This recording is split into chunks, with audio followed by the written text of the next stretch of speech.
আজ আমাদের গন্তব্য মালদা। মালদা মানে মনে পড়ে আমের শহর, তবে মালদার সাথে জড়িয়ে আছে বহু ঐতিহাসিক ঘটনা। আমরা ঘুরে দেখব মালদার সেই ঐতিহাসিকতা মাখানো কিছু জায়গা। মালদায় আমরা ঘুরে দেখব গৌড়ের অন্তর্গত বড়সোনা মসজিদ, দাখিল দরওয়াজা, ফিরোজ মিনার, কদম রসুল মসজিদ, 22 গজি প্রাচীর, আদিনা মসজিদ আর চাচল রাজবাড়ি। তাহলে শুরু করা যাক আজকের গল্প বলা। শরতের এক রৌদ্রোজ্জ্বল দিনে বেরিয়ে পড়লাম মালদার উদ্দেশ্যে। শরতের আকাশ, সবুজের মাদকতা আর কাশফুলের বাহার মনকে ভিজিয়ে দেয় আনন্দের আতিশয্যে। NH-12-এর মসৃণ রাস্তা আর মনে একরাশ উৎসাহ। দেখতে দেখতে পেরিয়ে যায় রানাঘাট, কৃষ্ণনগর, বহরমপুর।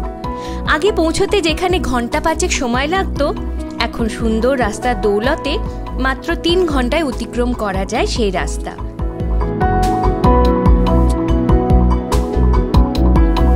বহরমপুর ক্রস করে আমরা পলসন্ডা পৌঁছে গেছি, আর পলসন্ডাতে আমরা দাঁড়িয়েছি শালুজা ধাবাতে চা এবং ছোট্ট কিছু স্ন্যাক্সের জন্য।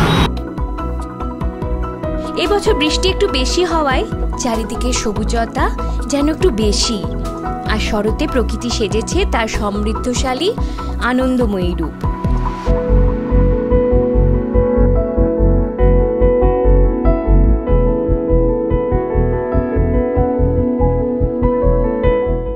আমরা নিয়েছি তন্দুরি রুটি আর মিক্স তড়কা, আর সঙ্গে বাটার নানও নিয়েছি, আর চা তো আছে, আর টেস্ট ভীষণই ভালো। পলসন্ডা থেকে এরপর আমরা চলে যাব মালদা। মালদাতে রাত্রিবেলা আমরা থাকবো মালদা ট্যুরিস্ট লজে, আর তারপরের দিন আমরা মালদার যে সমস্ত দর্শনীয় স্থান আছে সেগুলো চেষ্টা করব যতটা সম্ভব কভার করা যায় এবং আপনাদের সাথে শেয়ার করা যায়। তো এখন আমরা যাব মালদার উদ্দেশ্যে। পলসন্ডা থেকে মালদা পৌঁছতে সময় লাগলো 3 ঘন্টা। মহালয়ার পরে শহর সেজে উঠছে আলোকসজ্জায়। শুরু হয়েছে বাঙালির সেরা উৎসব শারদোৎসবের প্রস্তুতি পর্ব। বুকিং করা ছিল মালদা ট্যুরিস্ট লজ আম্রপালিতে। WBTDCL এর এই লজগুলিতে সুবিধা হলো গাড়ি পার্কিংয়ের যথাযথ ব্যবস্থা থাকে।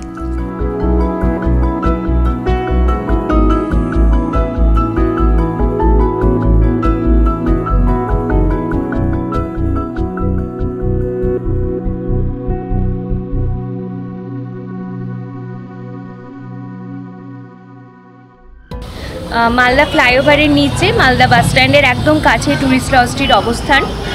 এখানে এত জনাকীর্ণ পরিবেশের মাঝে বোঝাই যাবে না একটা সুন্দর নিরিবিলি ছিমছাম লজ থাকতে পারে। তাই অবস্থানগতভাবে যেমন সুবিধা রয়েছে যে এখান থেকে সহজেই বেরিয়ে মেইন রাস্তায় ওঠা যায়, সেরকম এখানে সমস্ত রকমের ব্যবস্থা রয়েছে। আর এখানে যারা রয়েছেন তারাও কিন্তু যথেষ্ট হেল্পফুল এবং সমস্ত যে আপনার প্রয়োজনগুলো সেগুলো মেটানোর চেষ্টা করে থাকে। এখানে 3 রকমের রুমের ব্যবস্থা আছে, স্ট্যান্ডার্ড, ডিলাক্স ও super deluxe. Standard double bedded রুমের ভাড়া 1900 টাকা প্লাস GST। ঘরগুলি পরিচ্ছন্ন, 3 রকমের ওয়ার্ড্রোব আছে, আছে মিনি ফ্রিজের ব্যবস্থাও।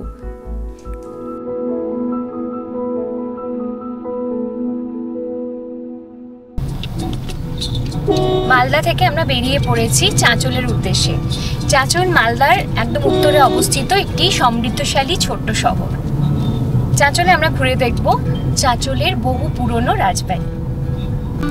মালদা থেকে চাঁচলের দূরত্ব প্রায় 60 কিলোমিটার।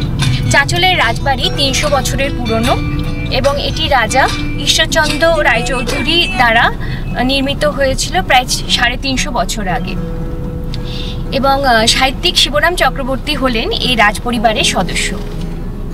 সত্যিই যেন প্রকৃতির বুকে শোনা যায় সেই অমোঘ হাতছানি।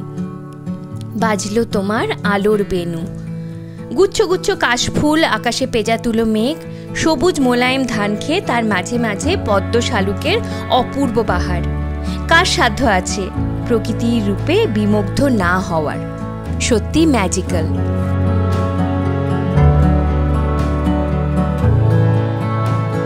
শহরে জনাকীর্ণ রাস্তা পেরিয়ে চলেছি হাইওয়ে রাস্তা ধরে।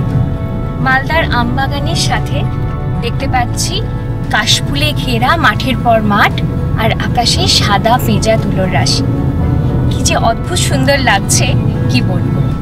পুজোর ভাইবস যথার্থই উপভোগ করতে পারছি। মালদা থেকে সুন্দর রাস্তা পেরিয়ে প্রায় 1.5 ঘন্টায় পৌঁছে গেলাম চাঁচল রাজবাড়ি।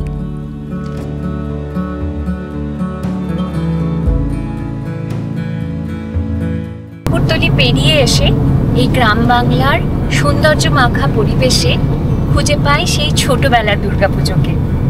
আর মনে পড়ে সেই ছোটবেলায় পড়া কবিতার লাইন, এসেছে শরৎ হিমের পরশ লেগেছে হাওয়ার পরে, সকাল বেলায় ঘাসের আগায় শিশিরের রেখা ধরে, আমলকি বন কাঁপে যেন তার বুক করে দুরু দুরু, পেয়েছে খবর পাতা খসানোর সময় হয়েছে শুরু।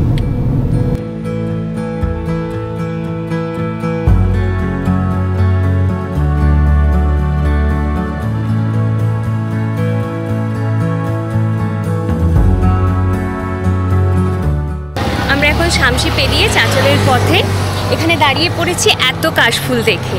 দেখতেই পাচ্ছেন এখানে আমবাগান, আর তার পাশে এত কাশফুল, চারিদিক পুরো কাশফুলে সাদা হয়ে গেছে। সত্যি বলছি, মনটা একদম আনন্দে ভরে উঠেছে। এটাই হলো আসল পুজো ভাইবস।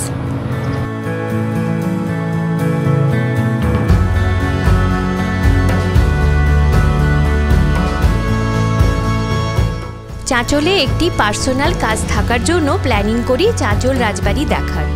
চাঁচল রাজবাড়ির মূল আকর্ষণ চণ্ডী মাতার মন্দির, যা পুজোর সময় সকালে বন্ধ হয়ে যায় আর বিকেলে আবার খোলা হয়। এই 2 সময়ের মাঝখানে পৌঁছে যাওয়ায় মন্দির দর্শন আর হলো না। আমি এখন দাঁড়িয়ে আছি চাঁচল রাজবাড়ির সামনে। খুব পুরনো এই রাজবাড়ি, লোকের কাছে শুনলাম প্রায় 300 বছরের পুরনো এই রাজবাড়ি। রাজবাড়ি দুপুরবেলা এখন বন্ধ আছে, তাই আমি আপনাদের ভেতরের রাজবাড়ির অংশ দেখাতে পারলাম না। রাজবাড়ির অংশে এখন চাঁচল স্কুল, কলেজ এবং একটি কোর্টও তৈরি হয়েছে, এবং বাকি অংশে রয়েছে এই পুরনো মন্দির।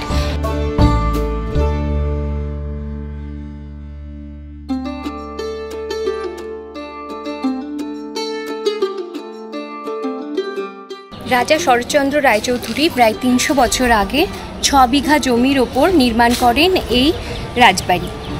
ভারত এবং ইউরোপীয় শিল্পের সংমিশ্রণ দেখা যায় এই রাজবাড়ির নির্মাণে। বিখ্যাত সাহিত্যিক শিবরাম চক্রবর্তী এই রাজপরিবারের সদস্য। চাঁচল থেকে মালদা ফেরার মাঝামাঝি রাস্তায় পড়ে আদিনা মসজিদ। মালদা শহর থেকে আদিনার দূরত্ব প্রায় 17 কিলোমিটার।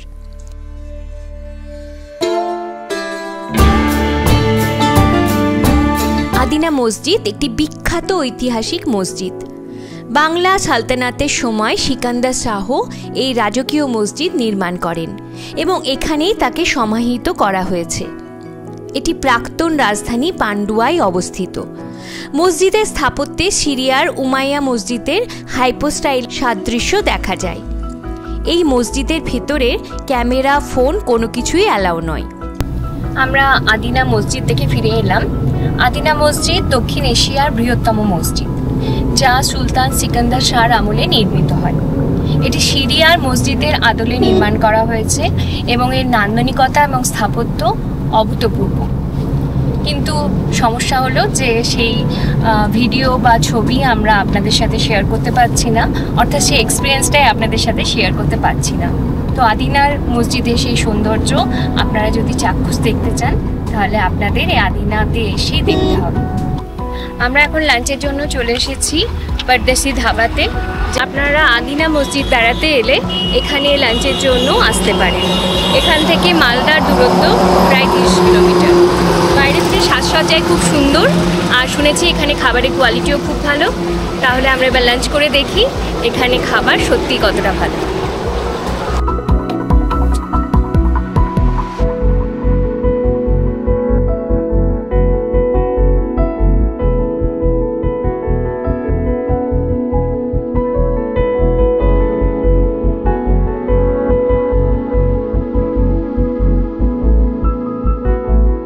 ভীষণ সুন্দর অ্যাম্বিয়েন্স আর ভীষণ সুন্দর সাজসজ্জা। মানে দেখে অনেকে যারা একটা রেস্টুরেন্টের আউটলুকটা পছন্দ করেন তাদের জন্য বলবো যে ভীষণ সুন্দর একটা ধাবা। আর এখানে আমরা আমাদের লাঞ্চ অর্ডার করে দিয়েছি, আপাতত ওয়েট করছি আমাদের লাঞ্চের অর্ডার কখন আসবে। আর তার সাথে এই সৌন্দর্য উপভোগ করছি। আর সবচেয়ে সুন্দর হচ্ছে ধাবার ভেতরে দেখলাম সুন্দর করে মন্দির সাজানো রয়েছে, বিভিন্ন দেবতার মূর্তি রয়েছে।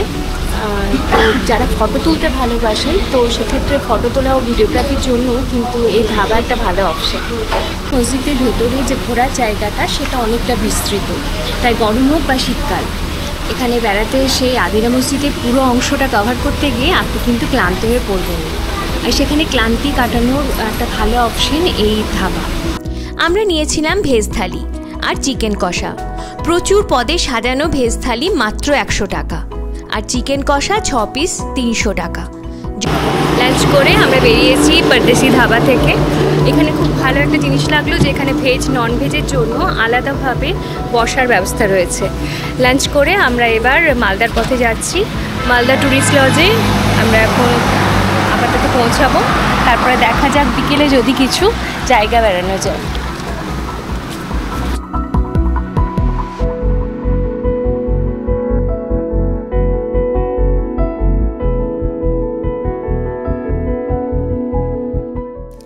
ধাবা থেকে বেরিয়ে আধ ঘন্টার মধ্যেই পৌঁছে গেলাম মালদা ট্যুরিস্ট লজ। 2 দিন ধরে ড্রাইভিং করে আমার হাজব্যান্ড খুব ক্লান্ত হয়ে পড়েছিল, তাই সেদিন আর কোথাও বেরোনো হয়নি। আশেপাশে ঘুরে দেখলাম মালদা বাজার আর পাশেই শ্যামাকালী মন্দির, আর সেই সঙ্গে পাবনা সুইটস থেকে কিনে নিলাম মিষ্টি।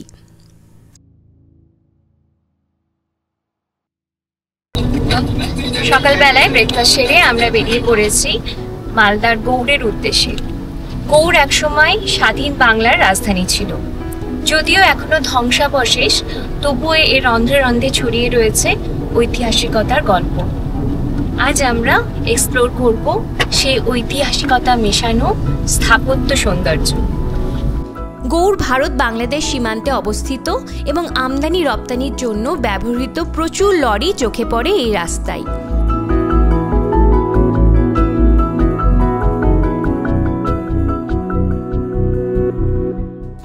গৌড় প্রবেশপথেই চোখে পড়ে রামকেলি মন্দির, যা শ্রী চৈতন্যদেবের অস্থায়ী বাসস্থান। সুন্দর আমবাগান ঘেরা গ্রাম্য রাস্তা পেরিয়ে পৌঁছে যায় গৌড়ের অন্তর্গত বড় সোনা মসজিদ। মালদা থেকে গৌড়ের দূরত্ব 17 কিলোমিটার।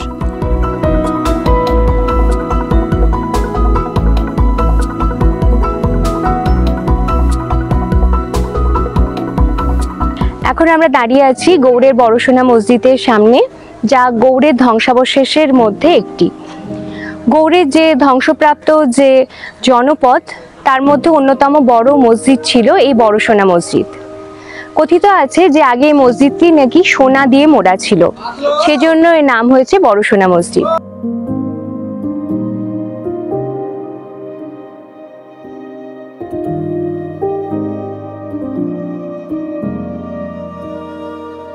শশাঙ্কের আমলে এই গৌড় জনপদ মূলত নির্মাণ লাভ করে, এবং শশাঙ্কের আমলে যখন রাজধানী কর্ণসুবর্ণতে ছিল তখন এই গৌড় থেকেই কিন্তু প্রশাসনিক কার্য পরিচালনা করা হতো, এবং পরবর্তীকালে এই রাজধানী গৌড়ে স্থানান্তরিত হয়। আর এটি বিশ্বের 5ম জনবহুল জনপদের অন্যতম ছিল।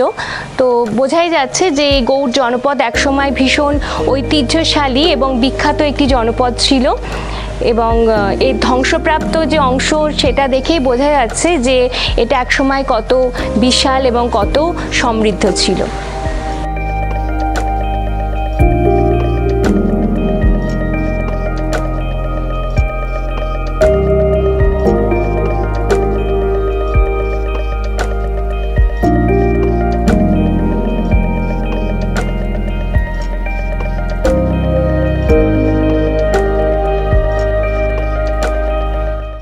আমরা এখন যেখানে দাঁড়িয়ে আছি ভারতবাড়ি মসজিদ, তা ধ্বংসপ্রাপ্ত গৌড় জনপদের একটি অংশ।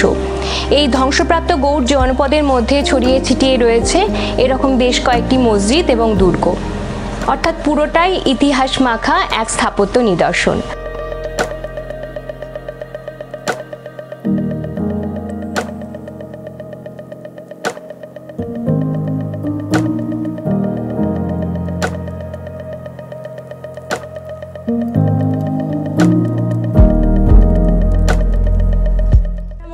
আরও একটি নাম হলো 12 দুয়ারি মসজিদ। নাম শুনে মনে হচ্ছে যে এখানে 12টি দুয়ার আছে। আসলে এরকম ছড়িয়ে ছিটিয়ে এই দরজার মতো অনেকগুলো দুয়ার এখানে দেখা যায়, সেজন্যই হয়তো এর নাম 12 দুয়ারি মসজিদ।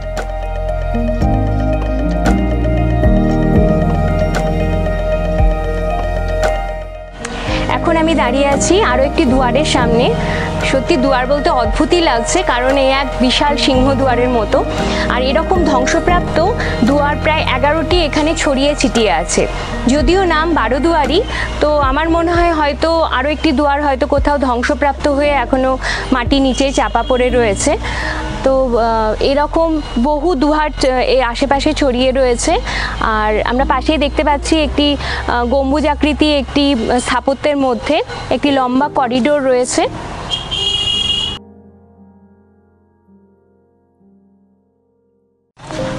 এখানে কোনো টিকিটের ব্যবস্থা নেই, গেট খোলাই থাকে এবং সেখানে নাম এন্ট্রি করে ভেতরে প্রবেশ করতে হয়। আর মোটামুটি ফাঁকাই দেখতে পাচ্ছি, হয়তো শীতকালে এখানে জনসমাগম ঘটে। আর এখানকার যে স্থাপত্য সত্যিই মনোমুগ্ধকর, এবং এটাকেই সুলতানি স্থাপত্য রীতি বলা হয়, যে বাইরেটা পাথর দিয়ে তৈরি এবং ভেতরের অংশ ইট দিয়ে তৈরি। এই যে এখন দাঁড়িয়ে আছি একটি ধ্বংসপ্রাপ্ত নিদর্শনের স্পর্শ করে, ভীষণই রোমাঞ্চিত লাগছে যে এখন যেটাকে শুধুমাত্র একটি পাথরখণ্ড বলে মনে হচ্ছে, একসময় তা কিন্তু ঐতিহাসিকতা এবং রাজনীতির একটি বিশেষ অংশ ছিল। কারণ গৌড় জনপদ ছিল আগে বাংলার রাজধানী, এবং সেহেতু রাজনৈতিক এবং ধর্মীয় যে ইতিহাস তার সাথে এর বিশেষ সম্পর্ক রয়েছে এবং বিশেষ গুরুত্ব রয়েছে।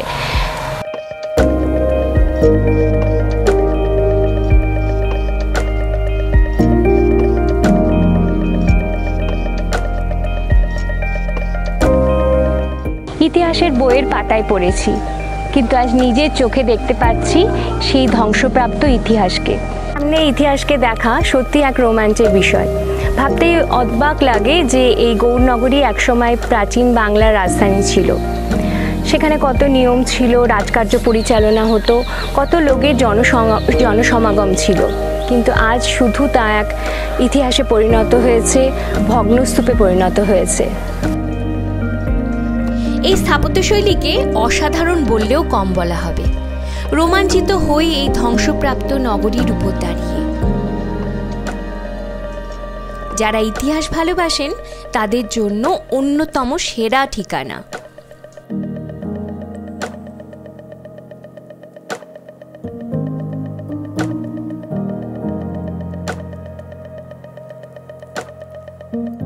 বোঝে না সে বোঝে না সিনেমার কঠিন তোমাকে ছাড়া একদিন গানটির শুটিং এখানেই হয়েছিল।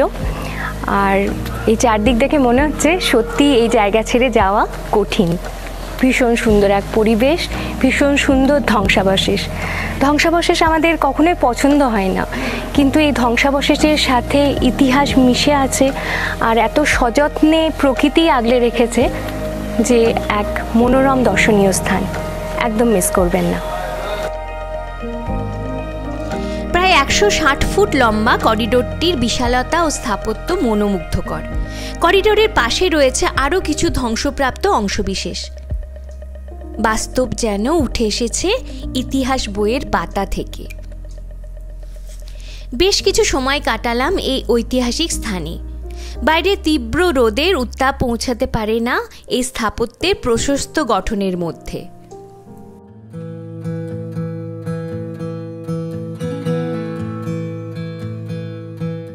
এগিয়ে চললাম আমবাগান ঘেরা রাস্তা ধরে। 1 কিলোমিটারের কম দূরত্বে দেখতে পেলাম দাখিল দরওয়াজা।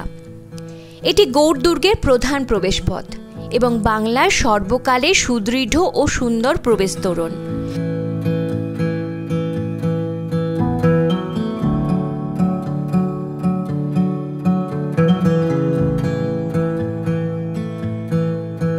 আমরা এখন দাঁড়িয়ে আছি গৌড়ের দাখিল দরওয়াজার সামনে, যা গৌড়ের ধ্বংসপ্রাপ্ত ইতিহাসের একটি প্রত্নতাত্ত্বিক নিদর্শন। এর অপর নাম সেলামি দরওয়াজা। কথিত যে আগে যখন কোনো সম্মানীয় ব্যক্তি এই দরজা দিয়ে ঢুকতেন তখন কামান দেগে তাকে সম্মান জানানো হতো, এই কারণে এর নাম সেলামি দরওয়াজা।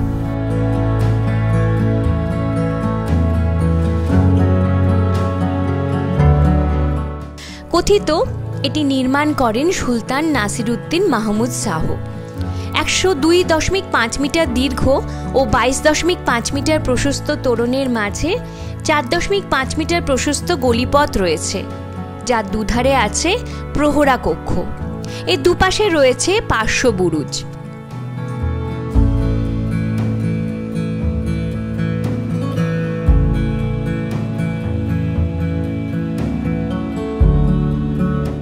এর আগে যখন গৌড় দেখতে এসেছিলাম তখন ছিল শীতকাল, তো শীতে জনসমাগম ছিল বেশি আর পর্যটকদের ভিড়ও ছিল দেখার মতো। কিন্তু এখন শরৎকালে পুজোর ঠিক আগে এসেছি, পর্যটক প্রায় নেই বললেই চলে, তাই আরও সুন্দর করে সব কিছু ঘুরে দেখতে পাচ্ছি। আর এই যে দাখিল দরওয়াজা, এর পাশে সিঁড়ি উঠে গেছে, সেখানে একটি উঁচু জায়গা রয়েছে, সেই উঁচু জায়গা থেকে কিন্তু পুরো এই স্থাপত্যটা খুব ভালো করে চোখে দেখা যায়।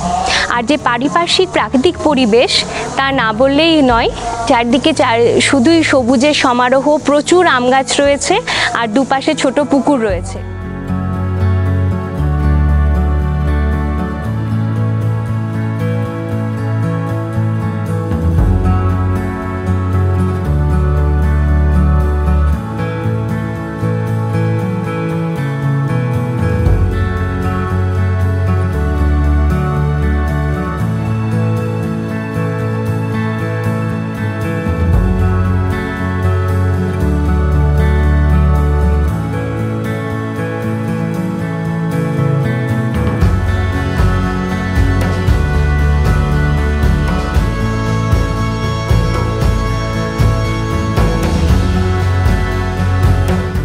দাখিল দরওয়াজার পাশেই একটা উঁচু টিলার মতো জায়গা রয়েছে, যেখান থেকে এই দাখিল দরওয়াজা এবং তার পাশে যে ঝিল, সেটার সৌন্দর্য খুব সুন্দরভাবে উপভোগ করা যায়। তো সিঁড়ির মতো ধাপ করা আছে, সেই ধাপ পেরিয়ে এখন উঠে এসেছি সেই টিলার মাথায়, আর সেখান থেকে দেখে নিচ্ছি দাখিল দরওয়াজা এবং পাশের যে পুকুর রয়েছে তার 360 ডিগ্রি ভিউ। ভীষণ সুন্দর লাগছে, আর সব থেকে সুন্দর লাগছে যে এখানে আমরা কিন্তু একা, মনে হচ্ছে যে কোনো যেন পার্সোনাল প্রপার্টির মধ্যে দাঁড়িয়ে আছি। বেশ রাজকীয় ফিল হচ্ছে কিন্তু।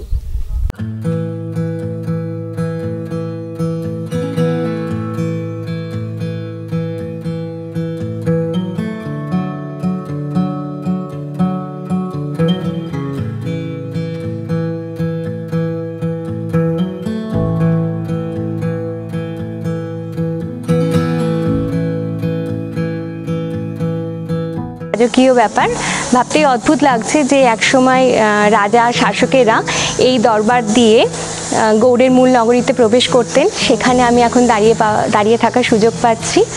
ভীষণ সুন্দর এক স্থাপত্য শৈলী নিদর্শন।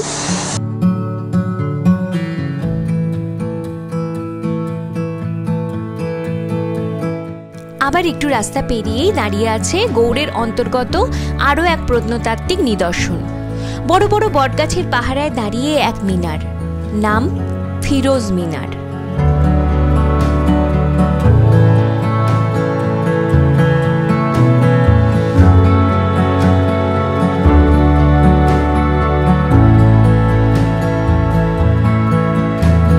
আমি এখন দাঁড়িয়ে আছি গৌড় ফিরোজ মিনারের সামনে।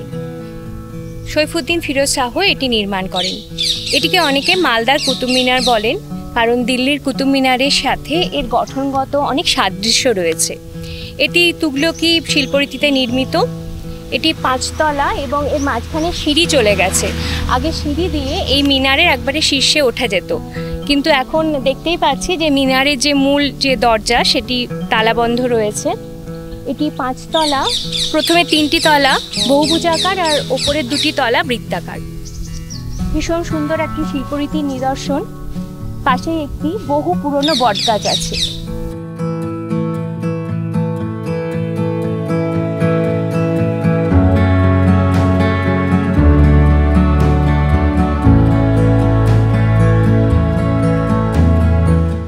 ভীষণ সুন্দর শিল্পরীতির নিদর্শন, পাশেই বহু পুরনো বটগাছ আছে, যেন ইতিহাসকে আগলে রেখেছে এই মিনার, বটগাছ আর পারিপার্শ্বিক প্রকৃতি, সাক্ষী হয়ে সময়ের সাথে ওতপ্রোতভাবে জড়িয়ে থাকা ইতিহাসের। ঠিক যেন ছুঁয়ে আছে ইতিহাস, ছুঁয়ে আছে সময়ের চাকা। সারথি হয়ে মানব সভ্যতার পরিবর্তন, রহস্যময়তার আঁকিবুকি মাখা।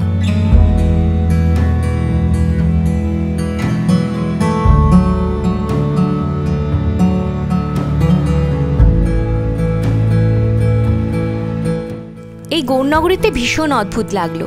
যে পথেই যায় না কেন, এগোলেই দাঁড়িয়ে আছে কোনো না কোনো ঐতিহাসিক নিদর্শন। এক পাশে পুকুর আর অন্য পাশে আমবাগান, আর মাঝে ফিস ফিস করে ইতিহাস শোনায় কত প্রত্নতাত্ত্বিক নিদর্শন।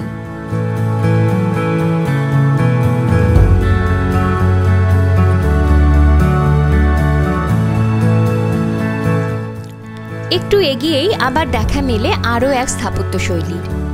এতই নিপুণ এর শিল্পকলা যে তার মধ্যে দিয়ে আসা লাঙল নেওয়া গরুর গতিকেও যেন রাজকীয় ভাব ফুটে ওঠে।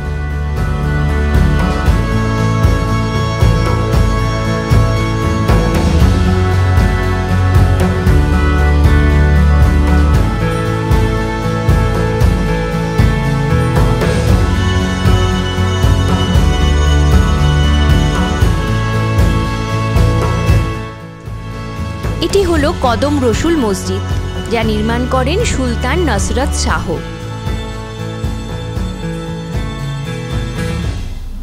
আমি এখন দাঁড়িয়ে আছি কদম রসুল মসজিদের সামনে। চারিদিকে আমবাগান দিয়ে ঘেরা খুব সুন্দর একটি মসজিদ। ইসলাম ধর্মের মানুষদের কাছে একটি গুরুত্বপূর্ণ স্থান, কারণ এখানে হজরত মুহাম্মদের পদচিহ্ন বিশিষ্ট একটি পাথর সংরক্ষিত করা আছে। তাই যেমন এর ঐতিহাসিক মূল্য রয়েছে, তেমনি এর ধর্মীয় গুরুত্ব অপরিসীম।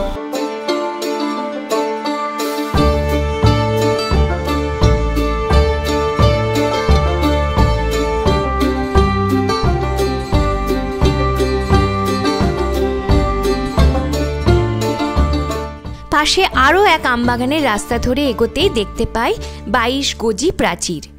এটি গৌরনগরীর প্রাসাদকে সুরক্ষিত রাখার জন্য গড়ে তোলা হয়েছিল।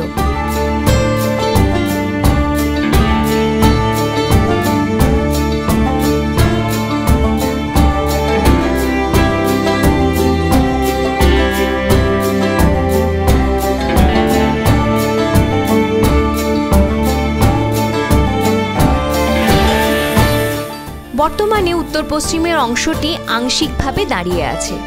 এই প্রাচীরের উচ্চতা 22 গজ বা 42 ফুট, যা নির্মিত হয়েছিল সুলতান নাসিরউদ্দিন মাহমুদ শাহের আমলে।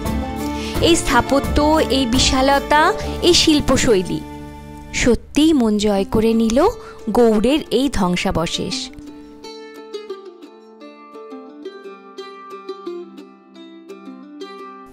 আমবাগানের মধ্যে দিয়ে অতিক্রম করার সময় দেখতে পেলাম এক নাম না জানা স্থাপত্য। এরকম বহু স্থাপত্য ছড়িয়ে আছে গৌরনগরীর আনাচে কানাচে। ফেরার পথে লাঞ্চের জন্য দাঁড়ালাম পলসন্ডা। প্রথমবার পাপ্পু ধাবাতে লাঞ্চ করলাম, এর আগে এখানে আসিনি। তো পাপ্পু ধাবাতে লাঞ্চ করে বলতে পারি যে এখানে ভীষণ ভালো লাগলো। এখানকার অ্যাম্বিয়েন্স যেমন ভালো, খাবারের টেস্টও খুব ভালো, আর ভীষণ রকমের পরিষ্কার পরিচ্ছন্ন। আর যে ওয়াশরুমের ব্যবস্থা আছে সেগুলো খুবই পরিষ্কার। তো যাওয়া আসার পথে যদি লাঞ্চ, ব্রেকফাস্ট বা টি ব্রেকের জন্য দাঁড়াতে হয়, তাহলে অবশ্যই কিন্তু একবার ট্রাই করে দেখতে পারেন এই পাপ্পু ধাবা। কেমন লাগলো এবারের ভিডিও অবশ্যই জানাবেন কিন্তু। কবিতায় পথ চলা, কবিতায় গল্প বলা। আমাদের ভিডিও ভালো লাগলে অবশ্যই লাইক আর সাবস্ক্রাইব করুন আমাদের চ্যানেল ভালোবেসে কবিতা ও ভ্রমণ। সাথে থাকুন, পাশে থাকুন এভাবেই। অনেক অনেক ধন্যবাদ।